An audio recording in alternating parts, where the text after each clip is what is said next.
Salam olsun Allahın severək yaratdığı bütün bəndələrə. Təbrik eləyirəm hamınızı 2026-cı il münasibəti ilə, Həmrəylik günü münasibəti ilə. Allah Taala bu günə qədər olan günahlarımızı əhv etsin, bağışlasın, 0 dərəcədə etsin.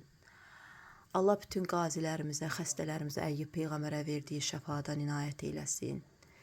Rəbbim inşallah ki, əskərlərimizi sağ-salamat öz evlərin ocaqlarına gətirsin. Allah hər birimizə can sağlığı, bərəkətli ruzi, halal ruzi nəsib etsin. Bu il bizə düşərli olsun, dünyamız düzəlsin. Hər kəsin Allahın yaratdığı bütün bəndələrin, bütün mətləbini, hacətini Rəbbim inşallah yerinə yetirsin.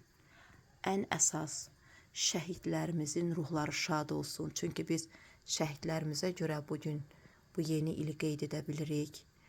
Və şəhidlərimizin valideynlərinə Allah səbir əta eləsin. Xanım Zeynəb, xanım Zəhra səbr əta eləsin. Və bir daha bütün Allahın sevərək yaratdığı bütün bəndələri səmimi qəlbdən təbrik edirəm. İnşallah ki, bu il bizə uğurlu olsun. Yeni iliniz mübarək olsun.